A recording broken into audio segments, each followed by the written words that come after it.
Wawasa 2020 yang dulunya masa kita kanak-kanak kita impikan kereta terbang sana sini. Tapi hari ini 2020 dipenuhi dengan krisis politik, krisis ekonomi dan krisis kesihatan.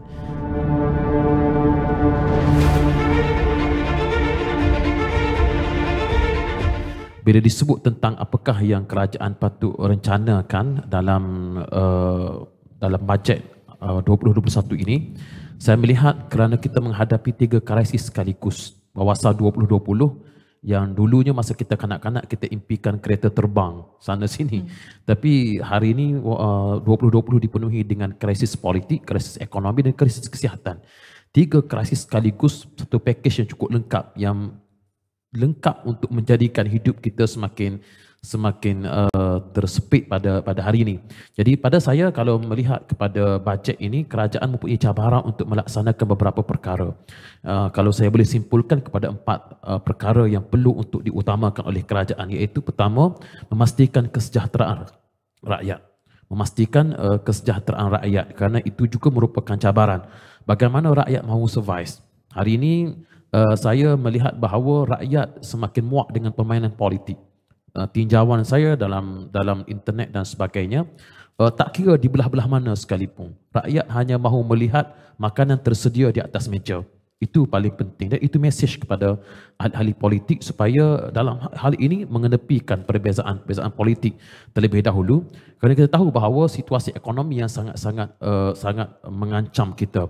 Bagaimana pertumbuhan, kalau saya boleh sebut GDP Malaysia hari ini sangat membangkang. Kuartal yang kedua kita menguncup negatif 17.1% berbanding dengan kuartal kedua 2019 GDP tahun lepas kita meningkat 4.9%. Bahkan kalau dilihat awal tahun ini pun GDP negara pada kuartal keempat 2019 36%, masuk saja 2020 GDP pada kuartal pertama 2020 0.7%. Yakni tahun 2020 inilah tahun yang di mana kita terpaksa berdepan dengan pertumbuhan GDP yang sangat-sangat tidak memberangsangkan. Jadi yang pertama ialah kesejahteraan rakyat.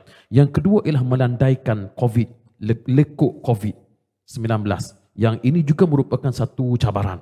Kerajaan pada bulan Mac, 18 Mac, to be exact 18 Mac, melaksanakan Perintah Kawalan Pergerakan yang pada masa itu walaupun ia berjaya untuk nak hampir mensifarkan kes-kes baru setiap hari, tetapi pada masa yang sama ia membunuh rakyat pada sisi yang lain, iaitu aktiviti-aktiviti ekonomi yang hampir langsung tidak dibenarkan. Dan saya yakin bahawa kerajaan tidak akan mengambil tindakan itu sekali lagi melihat pada kesan PKP itu yang melandaikan COVID dan juga melandaikan keruntuhan ataupun kemuncupan ekonomi yang begitu menjunam. Yang berikutnya kelestarian ekonomi dan juga bisnes. Bagaimana kerajaan mahu memastikan kelestarian ekonomi dan juga perniagaan itu terus dapat dijamin kepada rakyat. Ya Muhammad Datuk Seri Syafiee menyebut tadi bahawa pendapatan utama kerajaan ialah melalui cukai dan of course satu lagi pelaburan. Itu 2 pendapatan kerajaan, iaitu cukai dan pelaburan. Yang saya sangat pasti bahawa kita akan melihat besok pendapatan kita akan hampir pasti 25% berkurang daripada tahun-tahun sebelumnya.